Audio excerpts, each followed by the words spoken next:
नमस्कार साथियों, मैं हूं आपका होस्ट कुलदीप सिंह पुनिया और साथियों मैं लेके चलता हूं आपको राजनीति की दुनिया। अगर राजनीति की दुनिया की बात करें तो साथियों आपको पता है कि चुनाव धीरे धीरे रफ्तार पकड़ता हुआ जा रहा है और पूरे हरियाणा के चुनाव पर हम बिल्कुल निगाह बनाए हुए हैं कि किस हलके में क्या हो रहा है, क्या घटनाक्रम घट रहा है। और आज हलके की बात करें तो हर हलके के अंदर घटा गुना जोड़ भाग सारे के सारे समीकरण आपस में भिड़ाए जा रहे हैं, परंतु वे किसके पक्ष में भिड़ेंगे ये भविष्य बताएगा। और जो आज की परिस्थिति है उस पर हम चर्चा करेंगे। आज हम चर्चा करने जा रहे हैं साथियों हल्का उचाना। उचाना हल्का एक हॉट सीट बन गई है। हॉट सीट का मतलब आप समझते हैं क्यों? क्योंकि यहाँ से एक बहुत पुराना राजनीतिक परिवार है, चौधरी वीरेंद्र सिंह डूमरका का, वह फिर से मैदान में है और हर बार यह मैदान में होता है। इस बार वहाँ इस प्रकार की सुगबुगाहट है कि क्यों ना ब्रजेंद्र सिंह जी पहली बार एमएलए का चुनाव लड़ रहे हैं, इनके पांव अभी से उखाड़ दिए जाएं। अगर इन्होंने पांव जमा लिए तो ये भी लंबे समय तक पांव जमा के यहाँ बैठ जाएंगे। क्या हालात है वो सारी बातों पर चर्चा करेंगे। उसके बाद बात करेंगे हल्का नरवाना की। हल्का नरवाना का चुनाव भी बहुत रोचक हो गया है और यहाँ खाप की भी एंट्री हो गई है। किस कारण से हुई है उन सारी बातों पर चर्चा करेंगे। बात करेंगे हल्का जुलाना की। जुलाना हल्के का बहुत रोचक और बड़ी हॉट सीट बन गई है जब से विनेश फोगाट मैदान में आई है और उनकी टक्कर में कविता दलाल, दो पहलवान, धुरंधर पहलवान मैदान के अंदर है। बड़ी हॉट सीट बन गई है। बात करेंगे सफेदों की। दादा गौतम जहां पर जाते हैं आप समझते ही हैं कि वहां का चुनाव अपने आप में रोचक बन जाता है। और बात करेंगे जींद की। जींद एक ऐसी सीट है जहां पर कई कास्टिज्म का मेल है और वहां पर क्या रहने वाला है। बात करेंगे गुला की। गुला के अंदर दीपक बाबरिया ने वादा निभाया, एक बहुत बड़े धुरंधर की और बहुत पुराने नेता की टिकट कटी है। क्यों कटी उन बातों पर भी चर्चा करेंगे। और बात करेंगे कैथल की। रणदीप सिंह सुरजेवाला वरिष्ठ नेता हैं कांग्रेस पार्टी के और वहां पर क्या चल रहा है, इस बार उनके बेटे मैदान में हैं। बात करेंगे पुंडरी की और बात करेंगे कलैत की। कलैत की राजनीति भी बहुत गरमाई हुई है। क्यों गरमाई हुई है? एक बयान की वजह से जबरदस्त गर्माहट है किलायत के चुनाव के अंदर। सारी बातों पर प्रकाश डालेंगे वरिष्ठ पत्रकार और राजनीतिक विश्लेषक इंद्रपाल चार जी। इंद्रपाल जी आपका स्वागत। धन्यवाद कुलदीप भाई। इंद्रपाल जी आज हम दो डिस्ट्रिक्टों की बात कर रहे हैं, जींद और कैथल जी। तो सबसे पहले शुरुआत कहां से करेंगे आप? उचाना से। उचाना हॉट सीट है, उचाना से शुरुआत करते हैं। तो इंद्रपाल जी शुरू कीजिए आप उचाना से। कुलदीप भाई देखिए उचाना हॉट सीट है क्योंकि वीरेंद्र सिंह का परिवार है, बिल्कुल, दुष्यंत चौटाला है, बिल्कुल, और भाजपा ने भी यहाँ गेम खेल दिया है, नॉन जाट को टिकट दी है, देवेंद्र रात्रि को। और इनेलो ने हालांकि शायद यहाँ कमजोर कैंडिडेट दिया है। चौधरी वीरेंद्र सिंह के साथ कोई सेटिंग भी हो सकती है, इतना मजबूत नहीं लगता। और आम आदमी का जो प्रत्याशी है वो भी काफी समय से यहाँ संघर्ष कर रहा है। तो कुलदीप भाई जो उचाना की राजनीति है वो भविष्य को लेकर चल रही है। वो सारा इशारा आपने शुरू में ही कर दिया कि वीरेंद्र सिंह के खिलाफ कई नेता हैं। दिलबाग शंडील है, विकास काला शोकन है और वीरेंद्र घोगड़िया है। तीन ऐसे प्रत्याशी हैं जो जी जान से जुटे हुए हैं, पिछले काफी समय से संघर्ष कर रहे थे। और शुरू में तो चर्चाएं भी चला रही थी कि जिस प्रकार लोकसभा में विजेंद्र सिंह की टिकट कट गई है तो इन्होंने ये भी अभियान चलाया था कि विजेंद्र सिंह को कांग्रेस की टिकट विधानसभा में भी नहीं मिलेगी। एक प्रकार का गेम विजेंद्र सिंह के साथ खेला जा रहा है। लेकिन दूसरी तरफ देखा जाए तो इंद्रपाल जी ये भी अपनी जगह पे सही है। अगर देखिए इतना बड़ा परिवार जहाँ पांव जमा लेता है तो फिर वहाँ जो छोटे नेता होते हैं उनको सरवाइव करना बहुत मुश्किल हो जाता है। इन्होंने उम्मीद लगाई थी कि वीरेंद्र सिंह बीजेपी में चले गए, अब कांग्रेस में हम काम करेंगे और यहाँ से, लेकिन वो कांग्रेस में आ गए तो इनके अरमानों पर पानी फिर गया। तो कहीं ये भी जायज है। कुलदीप भाई आपने कहा बड़ा नाम है, नेकीराम से इनकी राजनीति शुरू होती है और चौधरी छोटूराम के साथ इनका नाता जुड़ा हुआ है। चौधरी नेकीराम थे जो छोटूराम के दामाद थे और जो चौधरी नेकीराम थे उन्होंने नरवाना से अपनी राजनीति शुरू की थी। रणदीप सिंह सुरजेवाला के जो पिता हैं शमशेर सिंह सुरजेवाला उनको उन्होंने हराया था। फिर 1977 में नया परिसीमन आया। नए परिसीमन से पहले 1972 का जो चुनाव है वो चौधरी वीरेंद्र सिंह ने नरवाना से लड़ा था, लेकिन वो नरवाना में हार गए। 1977 में परिसीमन आया और नई सीट बनी उचाना, तो इन्होंने फिर अपने आप को उचाना शिफ्ट कर लिया और पहले ही चुनाव में इन्होंने जीत दर्ज की। दर्ज की। तो 2014 का जो चुनाव था उसमें फिर एंट्री होती है इस परिवार से और इनकी पत्नी प्रेमलता की, और 2019 के लोकसभा चुनाव में एंट्री होती है इनके पुत्र ब्रजेंद्र सिंह की। तो आपने परिवार की बात की तो एक प्रकार से स्थापित उचाणा में मान सकते हैं। और अब नई पीढ़ी आई है ब्रजेंद्र सिंह, इसको टक्कर देने के लिए आपने वो सही बात कही है कि जो दिग्गज दूसरे नेता अपना भविष्य तलाश रहे हैं आगे के लिए, उनका एक ही उद्देश्य है ब्रजेंद्र सिंह को हराना। लेकिन जो ब्रजेंद्र सिंह का परिवार है, वीरेंद्र जी का जो परिवार है, वो यहाँ गच्चा खाता हुआ दिखाई दे रहा है। कैसे इंद्रपाल जी? देखिए कुलदीप भाई, अगर आप फील्ड में जाएंगे तो जाते ही हम उचाणा कवर कर रहे हैं, ये आम बात है कि इस परिवार के खिलाफ लोग हैं, लेकिन इनका ये मानना है कि जितने ज्यादा इनके खिलाफ होंगे इनको आसानी होगी। देखिए अपना अपना अलग अलग मत होता है, ये सिर्फ एक चीज को पकड़ के बैठ गए कि जितने ज्यादा प्रत्याशी आएंगे वो दूसरे के वोट पाड़ेंगे। इतनी बड़ी हार इस परिवार की हुई है, दुष्यंत चौटाला ने इतने मार्जिन से इनको हराया है, और फिर भी ये कहते हैं कि 80,000 के आसपास हमारे जो मत हैं वो मजबूत हैं, यानी मुगालते में है। और दूसरी तरफ खुद ये मानते हैं कि जो विकास काला है चेयरमैन, वो 15,000 के आसपास वोट ले रहा है। वोट किसके ले रहा है? बिल्कुल बहुत ही सोचने की बात है। ये जो इनके जो कार्यकर्ता हैं, इनके बहुत क्लोज सपोर्टर मानते हैं ये बात है। हाँ, कि 15,000 किसके ले रहा है? ज्यादातर वोट तो शौकत गोत्र के ले रहा है। बिल्कुल शौकत गोत्र के जो गांव उनके ले रहा है, बिल्कुल उचाणा मंडी के ले रहा है। देखिए इंद्रपाल जी, इसमें एक सोचने वाली बात है। वैसे तो जितने भी कैंडिडेट सारे मजबूत हैं, दिलबाग संडीली भी बहुत मजबूत है अपने क्षेत्र में, वीरेंद्र गोगड़िया भी बहुत मजबूत हैं, परंतु काला चेयरमैन के लिए बहुत घातक बन रहा है। उसका कारण ये है कि वो खुद शौकतों के परिवार में है, एक दादा की औलाद है। हाँ। ये काला की औलाद है। दहाड़ बुजुर्ग आया था इसमें, उसके 4 पुत्र थे, जिसमें से एक काला था, और काला ने बड़ा उचाणा जो गांव है वो बसाया था। तो ये 2 हैं इसके हिसाब से, तो इस परिवार से आते हैं, परिवार से आते हैं। ठीक है। इसके बाद बात करें हम जेजेपी की, देखिए किसान आंदोलन के कारण दुष्यंत बैकफुट पर हैं, लेकिन एक बात गौर करने की कि उनके जो कार्यकर्ता हैं वो नहीं टूटे हैं। अब भी दुष्यंत के कार्यक्रमों में भीड़ रहती है, ऐसी बात नहीं है, और दुष्यंत भी खुद शायद ये मानकर चल रहे हैं कि वो आगे 2029 की तैयारी कर रहे हैं, लेकिन जिस प्रकार से उन्होंने विधानसभा क्षेत्र नहीं बदला, तो कहीं ना कहीं कोई न कोई गेम प्लान तो उनके दिमाग में भी होगा। और बीजेपी ने यहाँ बहुत बड़ा गेम खेला है, और ये मतलब वीरेंद्र जी के परिवार के लिए भी खतरनाक हो सकता है, क्योंकि उन्होंने जो चुनावी मैदान में उतारा है देवेंद्र अत्री को, ब्राह्मण बिरादरी से आते हैं, और उनके पिता चतुर्भुज अत्री हैं, स्वर्गीय हो चुके हैं, लेकिन चौधरी ओम प्रकाश चौटाला के काफी नजदीक रहे हैं। पूरे उचाणा विधानसभा क्षेत्र में पुराने समय में उनका नाम रहा है। यह बात सीधी सीधी जाट और नॉन जाट की हो रही है। जो बीजेपी का वोट है, एससी तो नहीं कह सकते, बीसी का कह सकते हैं, और ब्राह्मणों के जो वोट हैं वो बीजेपी के हैं। यानी जो बीजेपी का प्रत्याशी है, एक बात ये मान के चलनी पड़ेगी कि प्रत्येक गांव में वोट लेगा, प्रत्येक गांव में वोट लेगा, और बीसी तो लगभग उनके साथ इंटैक्ट नजर आ रहा है। अगर ये जाट वोट में सेंध लगाने में कामयाब रहे, और जो दिलबाग संडील है, विकास काला शौकत है और वीरेंद्र गोगड़िया हैं, इन्होंने बड़ी सेंध अगर जाट वोट में लगा दी, तो फिर वीरेंद्र सिंह परिवार के लिए मुश्किलें खड़ी हो सकती हैं। और एक बात और है इंद्रपाल जी, जो आजाद पालवा है, आजाद पालवा में जो नुकसान पहुंचा है इन्हीं को पहुंचा है, वो सारे कांग्रेस के वोट काट रहा है, जो इन्फॉर्मेशन मिल रही है। बिल्कुल बिल्कुल। तो ये हम बात करते हैं, उचाणा की ये बात हो गई। और आम आदमी पार्टी से यहाँ है पवन फौजी है आम आदमी पार्टी से, और इनेलो से है विनोद। तो ये मोटा मोटा आप उचाणा का मान के चल सकते हैं। तो अब हम बात करते हैं हल्का नरवाना की। तो नरवाना के बारे में क्या सोचते हैं इंद्रपाल जी? कुलदीप भाई, नरवाना भी अब चर्चाओं में आ गया है, क्योंकि भाजपा ने अंतिम समय में कृष्ण बेदी को चुनावी मैदान में उतार दिया है। कृष्ण बेदी शाहबाद सीट से 2014 में जीते थे और मनोहर लाल के मंत्रिमंडल में मंत्री बने थे, लेकिन 2019 का जो चुनाव था वो रामकरण काला के मुकाबले हार गए, जो जेजेपी के प्रत्याशी थे। तो अब सीट बदल दी गई इनकी, शाहबाद से उचाणा के नरवाना के मैदान में उतार दिया है।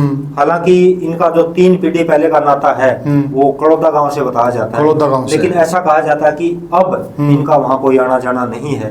तो दूसरी तरफ से तो ये कमजोरी नहीं होगी इंद्रपाल जी? बिल्कुल। और जब 5 साल पावर में रहे, उस समय भी अगर इन्होंने ध्यान दिया होता खाप की तरफ, तो बहुत कुछ हो सकता था।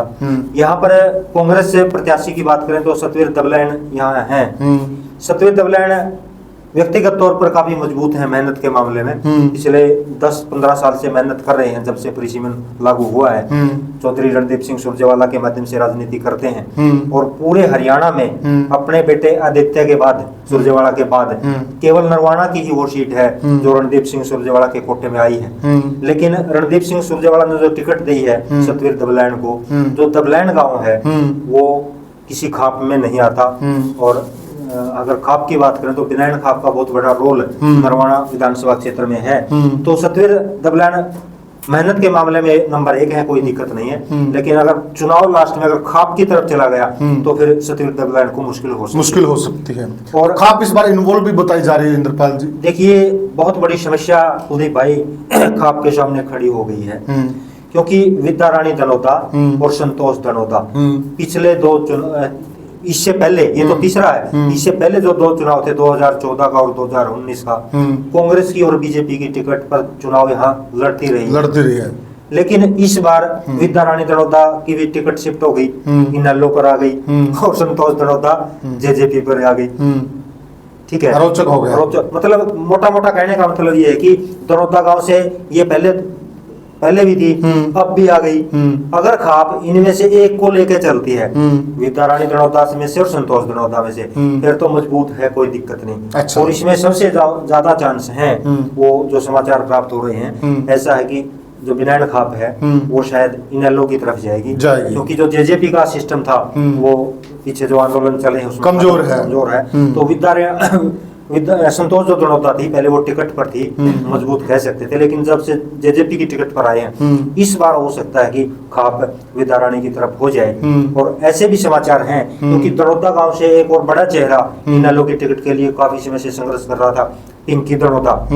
और ऐसा बताया जाता है, सच्चाई है या नहीं है इसको हम पुष्टि नहीं करते, अभय सिंह चौटाला का जो फोन है वो जो खाप के प्रधान हैं उनके पास आया था, और अभय सिंह चौटाला ने ये नहीं पूछा कि किसको टिकट दें। अभय सिंह चौटाला ने केवल सूचना दी थी कि हमने विद्या रानी धनोता को टिकट दे दी है। तो प्रधान जी ने कहा था कि आपकी मर्जी है, जैसा किया। इसके बाद फिर ये बात भी बताते हैं चलिए, जो पिंकी धनोता का ग्रुप था उन्होंने ये कहा कि आपने हमारा नाम क्यों नहीं लिया, तो उन्होंने कहा ना तो मेरे से पूछा गया, केवल सूचना दी गई है। तो अगर सलाह नहीं मांगी कि उन्होंने मेरे को बताया किसको उतारे, अगर वो सलाह मांगते तो फिर मैं अलग प्रकार से सलाह देता। उन्होंने मेरे को बताया कि उनको टिकट हमने दे दी है। और कुलदीप भाई जो बिनैन खाप है उसको भी शुरू से ही टिच है कि उनका प्रत्याशी बहुत कम जीता है। एक बार शायद द्रौपदी से हैं, एक चंदन वही शायद यहाँ से बने हैं। उसके बाद एक पहले विधायक थे जो धनोता से बने थे, बलेराम माथुर, उनके अलावा बिनैन खाप से कोई नहीं बना है। तो इस बार हो सकता है कि बिनैन खाप अगर रिस्क ले ले तो विद्या रानी जो धनोता है वो मुकाबला मतलब तिकोना यहाँ होगा, ये तो कन्फर्म है। कृष्ण बेदी, सतवीर दबलैंड और विद्या रानी धनोता, यहाँ एक ऐसी सीट है नरवाना जो तिकोना मुकाबला होता हुआ दिखाई दे रहा है। तो अब हम बात करते हैं साथियों हल्का जुलाना के बारे में, जो मैंने बताया था कि ये हॉट सीट बन गई। इंद्रपाल जी, यहाँ से भी बड़े अलग अलग समाचार मिल रहे हैं जी, क्या जानकारी है? देखिए कुलदीप भाई, जो जुलाना की सीट थी, ऐसा बताया जा रहा है कि शायद पूरे हरियाणा में वो सीट थी जहां पर सबसे ज्यादा उम्मीदवार थे, कांग्रेस प्रत्याशी था, उम्मीदवार टिकट की चाह रख रहे थे, नॉमिनेशन और यहाँ भरा हुआ था। सब कुछ एकदम बदल गया, सब कुछ एकदम बदल गया जैसे ही विनेश फोगाट ने आई, पार्टी ज्वाइन की और पार्टी ज्वाइन करते ही उन्होंने टिकट मिल गई, तो सारे समीकरण बदल गए। तो इनके ये तो नहीं कह सकते कि लास्ट में क्या रहेगा, क्योंकि फिलहाल कितनी मदद करते हैं। जैसे ही टिकट मिली है तो पहला मैसेज तो यही जा रहा है कि आराम से सीट निकाल देंगे। और जो भाजपा ने प्रत्याशी उतारा है वो भी हो सकता है कि कमजोर हो, क्योंकि योगेश बैरागी को उन्होंने मैदान में उतारा है, एयरलाइन में कैप्टन रहे हैं, भाजपा युवा मोर्चा के प्रदेश उपाध्यक्ष हैं।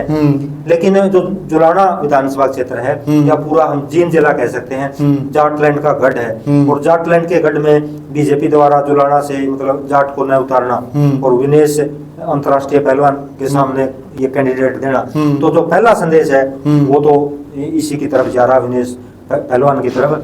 लेकिन यहाँ एक ऐसा भी नाम है जो इतनी परिस्थितियां विपरीत होने के बावजूद जेजेपी के साथ खड़ा रहा, अजय सिंह और दुष्यंत चौटाला परिवार के साथ खड़ा रहा। हम बात कर रहे हैं अमरजीत ढांडा की। अमरजीत ढांडा के बारे में शुरू से ये कहा जाता था कि अनूप धानक, अमरजीत ढांडा, नैना चौटाला और दुष्यंत चौटाला, ये चार तो एक हैं, और कहीं भी जा सकते हैं। तो अमरजीत डांडा को इसका कितना फायदा मिलता है वो तो समय बताएगा, लेकिन जो जेजेपी की हवा खराब हुई है वो अमरजीत के लिए खतरनाक हो सकती है। छवि इनकी अच्छी है जी। इनेलो बसपा ने सुरेंद्र लाठर को उतारा है, और जो ऐसे कार्यक्रम के शुरू में आपने कहा था कि एक और पहलवान मैदान में है, तो जो कविता दलाल है वो भी खिलाड़ी है, बड़ा नाम है, बड़ा नाम राष्ट्रीय लेवल पे है। बिल्कुल। तो ये दोनों फाइट में आ पाती हैं, या ये आम आदमी पार्टी से है, आम आदमी पार्टी से, तो ये समय बताएगा। लेकिन जो शुरुआती रिपोर्ट है वो उसमें विनेश पहलवान है वो मजबूत दिखाई दे रही, काफी मजबूत दिखाई दे रही। चर्चा है कि वो जीत ही जाएंगी। अब अगली चर्चा करते हैं हम हल्का सफेदों से, और सफेदों में दादा राम कुमार गौतम ताल ठोकरे, और जो दादा जाते हैं तो वह आप समझ ही सकते हो। इंद्रपाल जी, दादा ने बड़ा रोचक बना दिया वहाँ का मामला। कुलदीप भाई, दादा सबसे ज्यादा मतलब चर्चाओं में रहते हैं अपने बयानों के वजह से। जो नारायण की रैली थी, सीएम साहब आए थे, नायब सिंह सैनी, वहां पर भी जो उन्होंने भाषण दिए, मीडिया भी अच्छी तरह से रिकॉर्डिंग पर लगी थी, बात छूट ना जाए। और इनकी खास बात ये कि जो कहते हैं स्पष्ट कहते हैं, मुंह पे कहते हैं। तो ये कमजोर वहां नहीं है, क्योंकि सफेदों जो विधानसभा क्षेत्र है, नहीं चुनाव बहुत अच्छा लड़ते हैं, चुनाव बहुत समय से लड़ते आ रहे हैं। बढ़िया है, बढ़िया। ब्राह्मण बिरादरी से आते हैं, पूरे हरियाणा में ब्राह्मण बिरादरी में इनका प्रभाव है।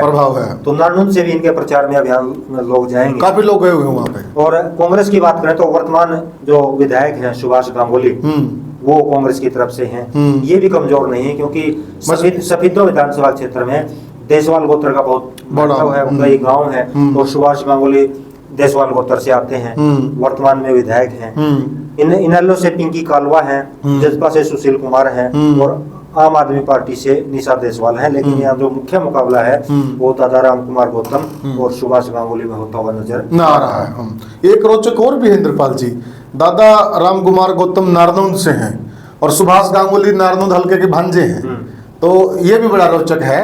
तो वो एक स्पीच में कह भी रहे थे कि भांजा है हमारा तो कोई बात नहीं, मामा भांजे का नाता है। तो अब हम बात करते हैं जिला जींद की। जींद हल्के में क्या सुखबुगाट है? देखिए कुलदीप भाई, जींद जिला में डॉक्टर हरिचंद मिड्डा हुए हैं, डॉक्टर थे, गरीबों के लगभग कई बार फ्री में भी इलाज, मसीहा रहे हैं। और इस बात और इसमें एक चीज और है इंद्रपाल जी, वो गरीबों के मसीहा के साथ है, वो माता वैष्णो देवी के बहुत ही परम भगत थे।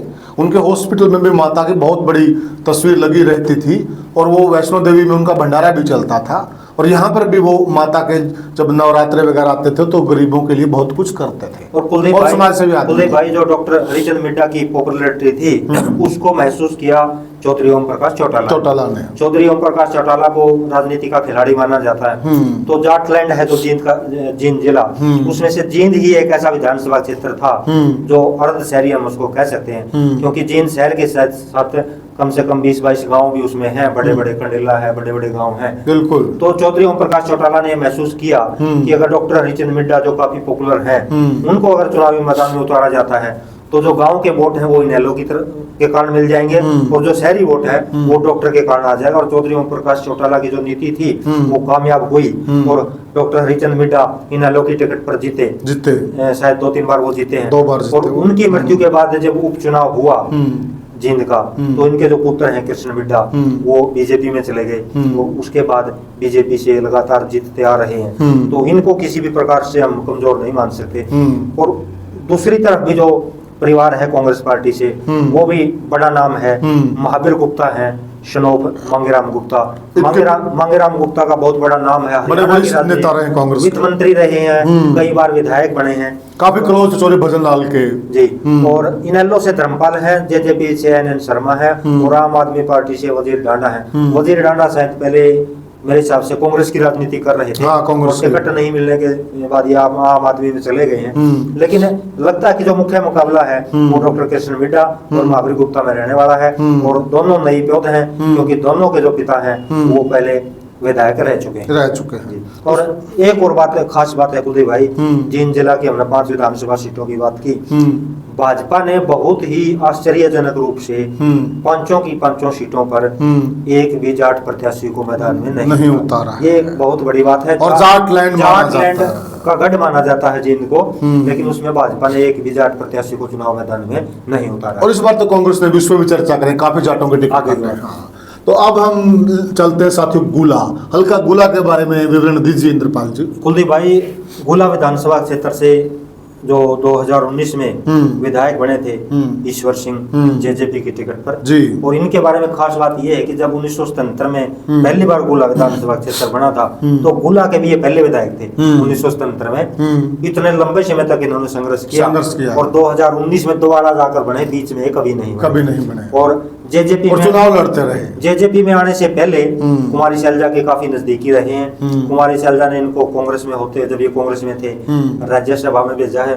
और राजनीतिक जानकार तो ये भी कहते हैं कि जो 2019 की उकलाना से नरेश सेलवाल की टिकट कटी थी उसमें कहीं न कहीं नाम ईश्वर सिंह का भी था, क्योंकि ये बताया जा रहा है कि कुमारी शैलजा के दिमाग में बात बिठाई गई थी किसी नजदीकी द्वारा कि जिस प्रकार आपने ईश्वर सिंह को एक नेता बनाया और वो आज आपको छोड़ के चला गया जेजेपी में, अगर नरेश सेलवाल भी दोबारा जीतते हैं तो बड़े नेता बन जाएंगे और उसके आने वाले समय में ये भी आपको छोड़ के चले जाएंगे, ऐसे उस समय 2019 में कहा गया था। तो हम बात करते हैं गुला की। गुला से भाजपा ने उतारा कुलवंत बाजीगर को। कुलवंत बाजीगर जो दिल्लू राम बाजीगर हैं, जिनका जो नॉमिनेशन है वो कैंसिल हो चुका है, पिछले 30-35 साल से कांग्रेस के प्रत्याशी होते आए हैं। उनके ये ड्राइवर होते थे कुलवंत बाजीगर।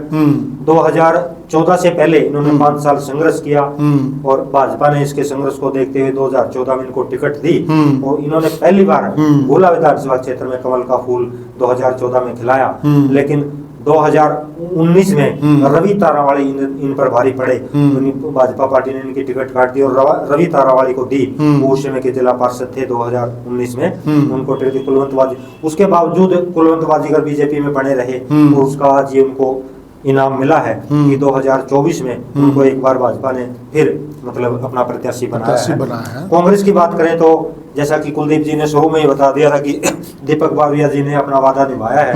ओट बिरादरी से आते हैं और गुला विधानसभा क्षेत्र में एक बहुत बड़ा कस्बा है सीवन से आते हैं देवेंद्र। 2019 में भाजपा टिकट के दावेदार थे, भाजपा ने इनको टिकट नहीं दी, रवि तारावाली को मैदान में उतारा तो उन्होंने आजाद प्रत्याशी के तौर पर चुनाव लड़ा और लगभग 20-25 हजार के बीच में मत ले गए थे।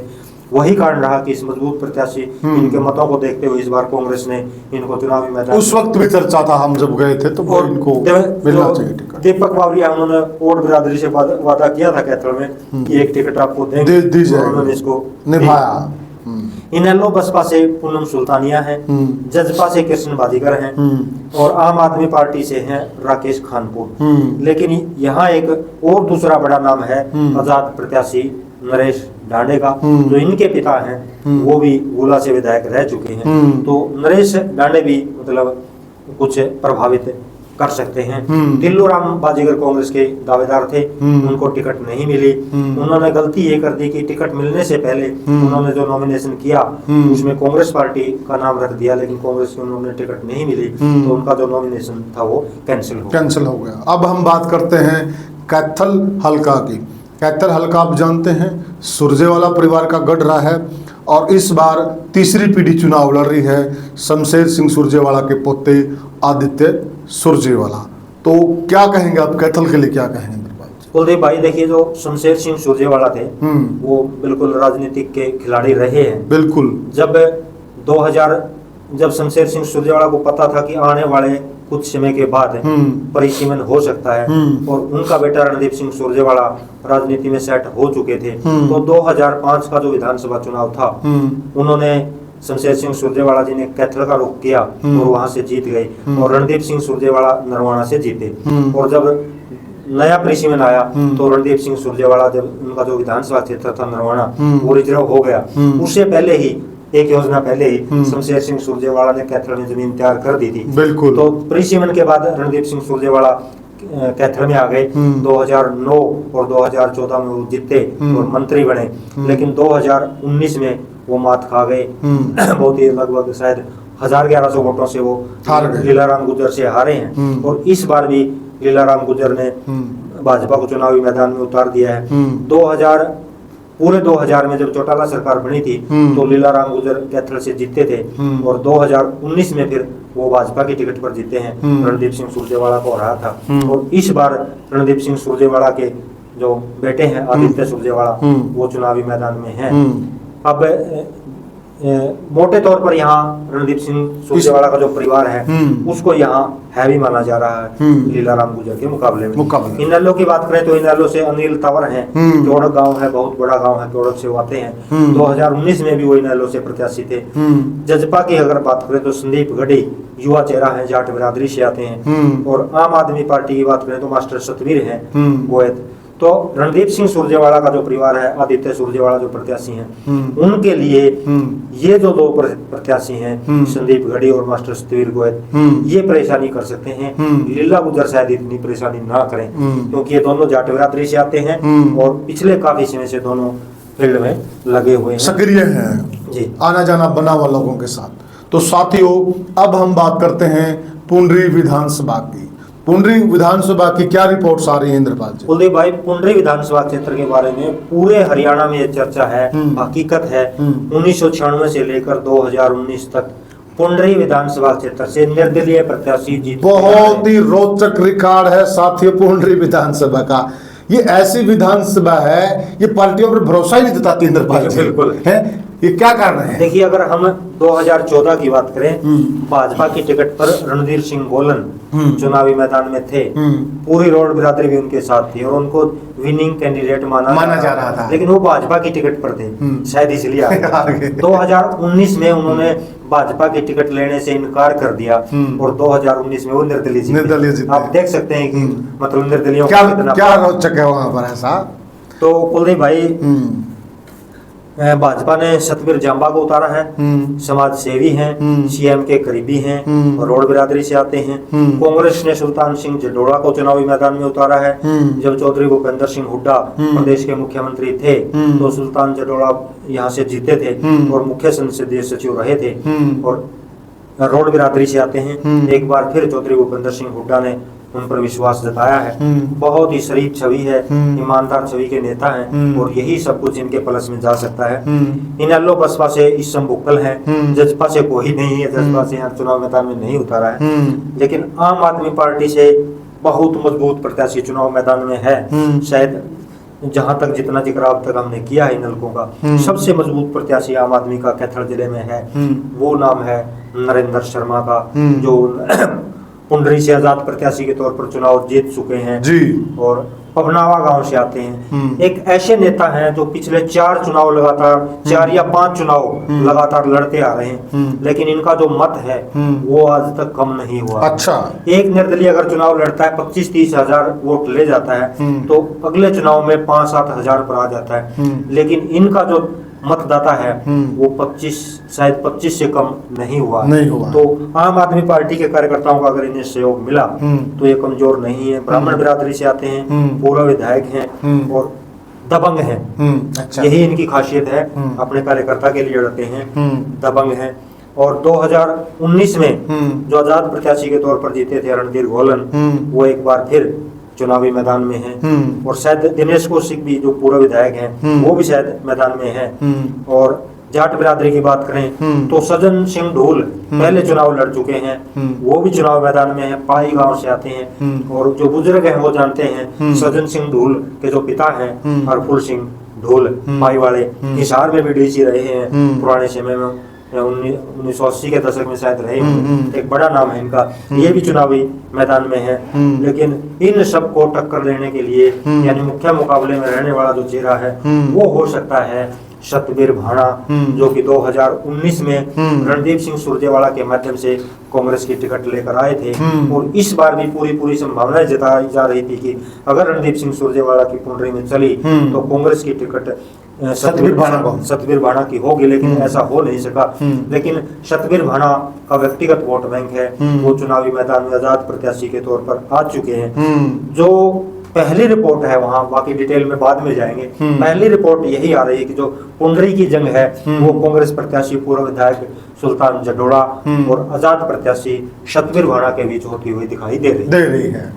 तो साथियों, अब अंतिम हल्का हमारा रह गया कलायत, और कलायत में जो पैंतरेबाजी चल रही है और एक भाषण ने पसीना दिला दिया है जयप्रकाश जेपी को और उनके पुत्र विकास चारण को, और पंचायतें बहुत हो चुकी हैं वहाँ पर। अंतिम निर्णय क्या रहता ढुल खाप का, उसमें से भी अलग अलग बातें आ रही। इंद्रपाल जी क्या लग रहा है किलायत को लेकर? देखिए कुलदीप भाई, किलायत में भाजपा ने कोशिश की थी कमलेश डांडा का विकल्प चुनने की, क्योंकि कमलेश डांडा की जो छवि है वो पिछले 5 साल में कमजोर हुई है 2019 के मुकाबले में, और पूरी चर्चाएं थी कि कमलेश डांडा की टिकट कटेगी, पूरा चर्चा था कैथल के साथ साथ पूरे हरियाणा में था, क्योंकि वो मंत्री थी और जब गिना जाता था कि किन किन मंत्रियों की टिकट कटेगी तो कमलेश डांडा का नाम उसमें आता था। लेकिन सबसे बड़ी जो बात है, इनके मुकाबले में बड़ा नाम बीजेपी को किलायत में शायद नहीं मिला। रामपाल माजरा की कहीं ना कहीं चर्चाएं थी ले देकर, लेकिन वो इनेलो ज्वाइन करने के बाद जब प्रदेश अध्यक्ष बने तो वो सब चर्चाएं समाप्त हो गई थी। तो कमलेश डांडा को उतारा है। इनके जो पति हैं वो भी पहले मंत्री रह चुके हैं, तो बड़ा नाम तो कह सकते हैं जब खुद मंत्री रहे, इनके पति मंत्री रहे हैं। तो दूसरी तरफ कांग्रेस की बात करें तो वो भी बड़ा परिवार है, विकास सारण है, उनके पिता जयप्रकाश जेपी विधायक रहे हैं, बरवाड़ा से भी रहे हैं, किलायत से भी रहे हैं, 4 बार हिसार से सांसद रहे हैं, मौके के सांसद हैं, केंद्र में मंत्री रहे हैं। उनके भाई रणधीर सिंह धीरा भी 2005 में बरवाड़ा से विधायक रहे हैं। तो ये भी राजनीतिक परिवार है। तीसरा और बड़ा नाम है रामपाल माजरा का, पाई से विधायक रहे हैं, 2009 में किलायत से विधायक रहे हैं, मौके पर इनेलो के प्रदेशाध्यक्ष हैं। तीनों बड़े नाम आ गए।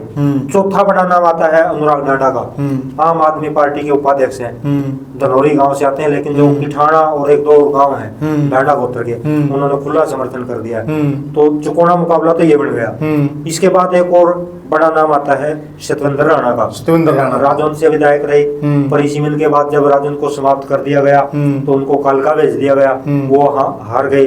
2019 में वापस इस एरिया में एंट्री करी, जेजेपी ने किलायत से टिकट दी, वहां तिकोने मुकाबले में हार गए। अब बलराज कुंडू की टिकट लेकर आए, फोटो कॉपी मिली, ओरिजिनल टिकट नहीं मिली, तो उनकी मतलब पार्टी के प्रत्याशी नहीं बन पाए। लेकिन यहाँ भी कहीं न कहीं बलराज कुंडू का सहयोग इनको मिल सकता है। किलायत विधानसभा क्षेत्र में कैलरम, तितरम तो बड़े गांव है कुंडू गोत्र के, और भी कई रोहिड़ा में भी कुंडू गोत्र के गांव है। अगर बलराज कुंडू का सहयोग मिला, और राजपूतों का तो इनका तो है ही, किलायत में राजपूतों का गढ़ है, बाता गांव में राजपूतों का गढ़ है, डुमाड़ा इनका गांव है, राजौंद में राजपूतों का गढ़ है, और इसके आसपास शायद 3-4 गांव और हों, तो इनको भी किसी भी मामले से कमजोर नहीं आंका जा सकता। एक और बड़ा नाम है डॉक्टर प्रीतम कोड़ेखा, जेजेपी से आए हैं, और जब परिसीमन के समय यहाँ से गीता बुक्कल जीती थी, तो गीता बुक्कल से बहुत ही लगभग 2000 के अंतर से हार गए थे। तो बड़ा नाम इनको भी कह सकते हैं। लोगों से संपर्क है क्योंकि इनकी गैस एजेंसी है किलायत में, तो ऑटोमेटिक नाम है इनका। और एक और नाम आता है, बड़ा नाम आता है अनीता ढुल सिकरी का, जो आपने ढुल गोत्र का जिक्र किया था।